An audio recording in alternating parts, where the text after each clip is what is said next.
As the price of crude oil plummets in the global market, many oil-dependent nations have continued to look at alternative sources of revenue generation. The price of this commodity, which has experienced a drastic fall over the past year, now sells for about $30 per barrel, and it has been predicted to go to as low as $20 per barrel in the next 2 years. This is $18 below the oil benchmark of the federal government of Nigeria in its 2016 appropriation. That spells difficult economic times, I guess. But it is more than that, because even if this prediction by the World Economic Bodies goes in the reverse order, the United States of America, that happens to be one of the biggest importers of Nigerian crude, has now joined the League of Oil Exporting Countries of the world. And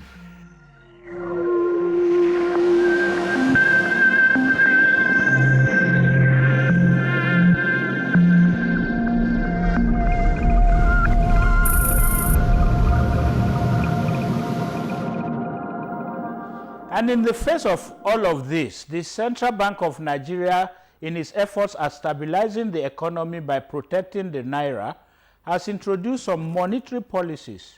First, by banning importers of some 41 products from accessing official foreign exchange window, and recently placing a ban on the use of naira-denominated debit cards abroad. All of these are to discourage importation of some commodities into the country, which it believes has been bringing pressure on the naira.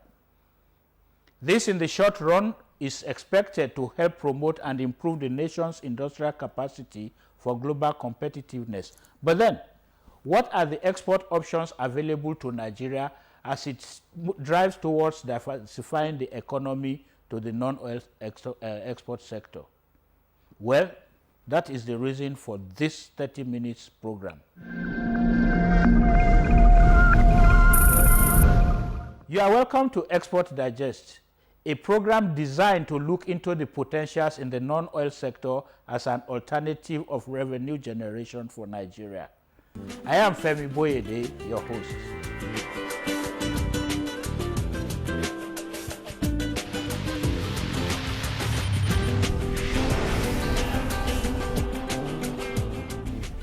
To kick off the program today, we will be looking at how Nigeria can create a non-oil export economy. Nigerian Export Promotion Council is the government agency saddled with this responsibility. An interview with the executive director of the council, Segun Awolowo Esquire, revealed some of the plans in the footing at developing a zero-oil economy for Nigeria.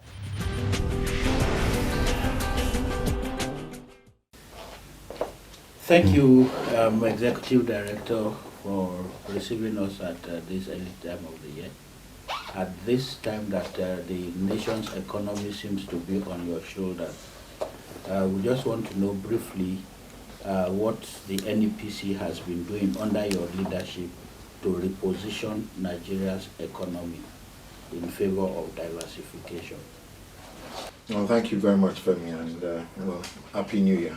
I also wish Aviaz a Happy New Year, even though it's looking dim economically, but we still must be grateful.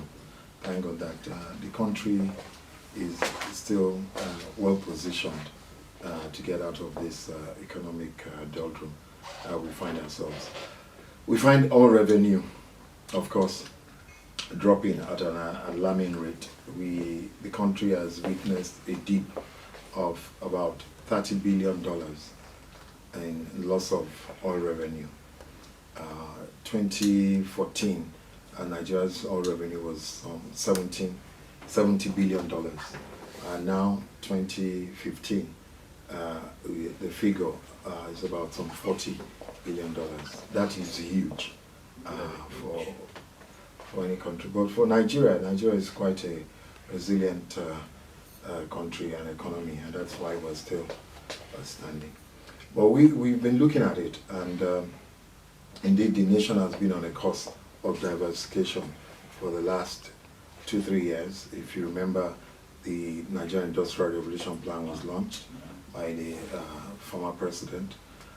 Under that is, we have been working under that. We identified 13 strategic products which we say can replace oil. We took some from the agro industry, we took some from mining, and also some from petrochemicals. In the agro business, we have cocoa. Of course, Nigeria is quite big in cocoa. We have cashew, rice, etc. So we're looking at, let's identify these 13 products that can hand us enough revenue to replace oil. Well, that was from last year. We were working on that, saying how we were going to transform it. We were also working on a one state, one product, whereby we bring the whole engine and machinery of a state behind one product and push it out for export. We're also looking at our Nigerian diaspora export program, saying that, look, we have a huge population of Nigerians out there. They're the immediate buyers of our products. Let's target them. So we're looking at that. But then again, the figures were still dropping. So we went back to the drawing board, and we're coming out this year with what we call our zero oil plan. And we are on the stages of now presenting it to the ministry, presenting it to the president. We had an introductory presentation to the vice president just before Christmas as head of the economic team, telling him this is where we think we need to look. Now, the zero oil plan is a very bold strategic plan. And what it says is that, look, we identify some export sectors. And we use 3 criteria to identify those sectors. One, it must be a sector that is trading above $20 billion internationally. If it's not, we're not interested. Remember, we're looking for $30 billion to look for. Then it must be a place where we have some technology about it, and it's not too difficult for us to get into that market. And lastly, the third criteria is where we have competitive and comparative advantage. So we've identified the sectors. Then we now go to the next one. We now put our 5% rule. Now the target is that for every of those products, we are looking at 5%. In let me give you an example. In petrochemicals, for example, it's being traded annually. The market is $150 billion. There's no reason why we can't target 5% of that to get some $7.5 billion out of that. Now, petrochemicals, yes, this is where we should be. I always use the example, the first visitor that visited me was in NEPC. And I was the ambassador of Iran. And he said, look, Shagun, your LMA petrochemical plant, you need to replicate it. You need to have about 20 of it all around Nigeria. So you can produce and export petrochemicals, because that's what they're doing. The sanction on the Western world was only on oil. But after you process it, it becomes non-oil. Yeah. So you can start exporting it. So that is where we're going. So 5% rule to target this. Then we also identify what we call our graduate school of Export 21 countries. We target what they're buying from other countries, what they need, how we can get them. We identify the market for our exporters and targeting. But most importantly is the scaling up production here in Nigeria of many of these products. Agricultural products, for example, cocoa, we are doing some 250,000 metric tons. It's a far cry of where we need to be. But we have capacity, to really grow more and expand that. Ivory Coast is on 1.7 million metric tons, and they're still expanding. But we have more land, we have more space to be able to expand. And together working with the Ministry of Agric and the Nigerian Cocoa Research Institute. Indeed, they have identified a seedling that gives better yield. So we need to increase that. Under the zero oil plan, we look at cocoa products. We'll say cocoa traded internationally too. It's on like $50 billion market, apart from the chocolate and the end products. So we need to get into that. So we need to scale up output, production of many of these things. So that's the initial background of the plan. We're still working on it. Quite innovative, I must commend you. Thank you. I'm bringing you down a little bit to less elaborate, what do you call it, the multi-billion dollar, multi-trillion dollar figures. Are there any programs that will have, it's more like you say, a desperate situation requires a desperate This is our solution desperate situation. This is our desperate solution. We're not going to stop all the other ones. We are looking at pineapples. We're looking at bananas. We're looking at all those. We're not going to stop. We're also looking at the value chain of all those ones going to processing. No, but the most important thing we're telling you is that look, non-oil has to step up. Yes. You know, to make up for this revenue. We're short of $30 billion. It's massive. You know, I mean, how much did Greek lose for the economy to collapse? How much was it for Spain? You know, they had to fall under EU to pro them up. But look, it's huge. So these are desperate times. The nation must be bold. The nation must be strategic. The nation must start. We are supposed to have done this some 30 years ago. You know, diversify the economy. Yes. But we didn't do it. Yeah. We just relied on oil. You know? But And President Buhari came, and I remember the briefing he had with the Manufacturers Association, and his quote is that, look, we must start behaving as if we have no oil. And that's where the NEPC is focusing on. Look, let us, you know, behave as if there's no oil and take all these products. Indeed, when we looked at it during our strategic session, we looked at the top 20 exporters in the world. The richest countries were the ones that were exporting. Only 3 of them were exporting oil, meaning Russia, the UAE, and Russia, UAE, and Saudi Arabia. China, number 1, on $2.something trillion in exports, followed by America, $1.7 trillion, UK, France, Germany, all of them. None of them exporting oil. Those figures. So we're telling you that the wealthiest nations are not exporting oil. Wow, I'm sure that was quite expository. We bring you the concluding part of that interview in our next episode of the program.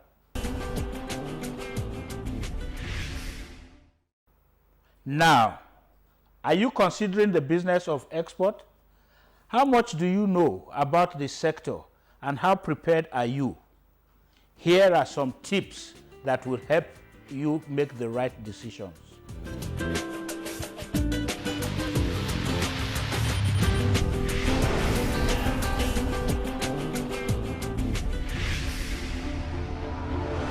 On Export Spotlight this week, we beam the searchlight on an agency of the federal government that is key to the diversification of the Nigerian economy.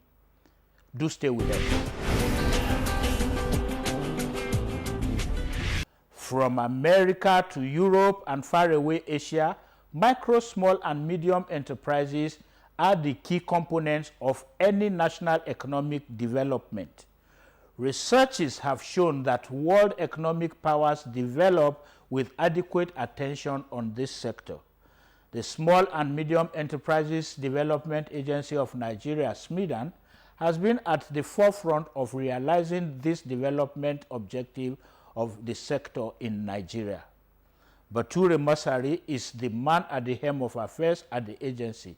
He speaks with Export Digest in his office. Permit me to congratulate you on the annual SME Summit that your agency drove in December 2015.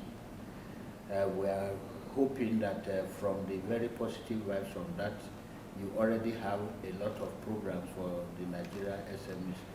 Do you want to tell us a little bit about this, sir? Yeah, thank you, Boyde, for that very important question. Everybody in the agency was delighted on the way the annual MSME Summit ended late last year. There were so many very good points that came to the fore during the summit. We had a very fruitful discussion and conversation with major stakeholders in the MSME family, and we have taken a lot of notes, which we are compiling with a view to sending in our report to the chairman of the National Council on Micro, Small and Medium Enterprises, who is the president of the Federal Republic of Nigeria. It is our hope that at the end of the day, the outcome of the summit is going to play a key role in the implementation of our agency programs going forward, starting from this year. It is the intention of the agency to continue to carry major stakeholders in all our programs so that we can be able to have a very meaningful buy-in for the benefit of the MSME operators and Nigeria as a country. Thank you, sir. At the summit, the Vice President seemed to have put a very heavy burden on you and your agency. It looked more like the expectation is the MSMEs were going to actually provide a very, very significant contribution to the government's economic plans and diversification.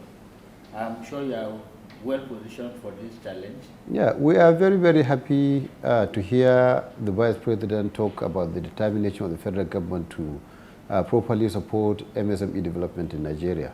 It is an issue that we have been yearning for, we have been praying for it, and now that we have the opportunity, we'll go out and make sure that we do not disappoint the government and we do not disappoint Nigerians. We have to do everything possible to ensure that the MSME sector is properly guided and developed to such an extent that it will be playing a very big role in the economic activities of Nigeria. It is a practice in virtually every developed country you go to in the world. MSMEs are the key to all their economic advancement, and Nigeria is beginning to wake up to that reality. So we are determined, we are well positioned, we are prepared to ensure seamless implementation of all MSME-related activities that the federal government may saddle on the agency to implement. We are determined and we are well positioned. We have offices in every state in Nigeria. We have personnel in every state in Nigeria. We have geopolitical zonal offices. In addition to the personnel we have at the headquarters, all of us are at the disposal of the federal government in the implementation of all poverty-related and MSME-related programs that will have a lot of bearing on the lives of the ordinary Nigeria in particular, and also to ensure MSMEs play the needed role in the economic development of our country. Yeah, that sounds nice, and looks like it's in tandem with the new national policy on SMEs that you launched also, I think, in late December. Do you want to share some of the highlights of the new policy on SMEs? Yeah, the new policy on micro, small and medium enterprises came into being because of prevailing realities. We have been having a national policy guiding MSME activities in Nigeria for the past 5-6 years. But because of prevailing realities, we had to go out, interact with the stakeholders in various locations in Nigeria, and we were able to come up with a revised national policy that going forward will guide the agency and all MSME implementing agencies in Nigeria on the implementation of MSME policies. And it is our desire to ensure seamless implementation of the policy, which has the capacity to encourage the development of MSME cluster parks all over the country, provision of common facilities, application of modern technology in doing business in the MSME subsector, ensuring the creation of the enabling environment for entrepreneurs to be able to access funding for enterprise ideas, seamlessly without much problems. We also intend to go out in our desire to ensure the implementation of the MSME policy and create a market for Nigerian products locally, sub-regionally, continentally, and globally. These are some of the key areas the agency will be looking at in the implementation of the new national policy. The provision of the needed infrastructure is also part of the new national policy on MSME, because absence of the requisite infrastructure all over the country is also a major hindrance to the development of MSMEs in Nigeria. So these are some of the few highlights of the new national policy, which are very, very important, and if properly implemented, will have a lot of bearing on the development of MSMEs in Nigeria, which will also improve their contribution to the national economy. It is also our desire to ensure the creation of market for Nigerian entrepreneurs, where they'll be able to carry their goods to and make sure they sell. Since the end of 2014, we have been very busy in identifying markets for Nigerian entrepreneurs locally, sub-regionally, continentally, and globally. That necessitated the establishment of a market access unit in the agency. And we have that unit in all our 6 geopolitical offices. We'll be able to identify markets for Nigerian products, which are going to be the fallout of the implementation of our OLOP program all over the country. When we initiated the One Local Government One Product idea to develop MSMEs in Nigeria, we are also mindful of the fact that once more and more enterprises spring up in every local government area in Nigeria, adding value to products that are readily available in individual localities in the country, there will be the need for market, because without market, you cannot even produce. So we will be able to identify markets locally, within the West African sub-region, within the African continent, and also globally.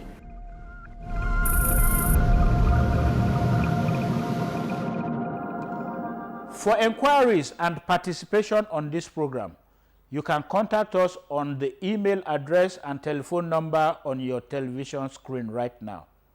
You can also go on to our website at www.femiboyede.com/TV to watch any episodes of the program that you may have missed at your convenience. That is the package on the program this week. Join us next time for another episode. I am Femi Boyede saying, think export, do export, and watch Export Digest. See you again.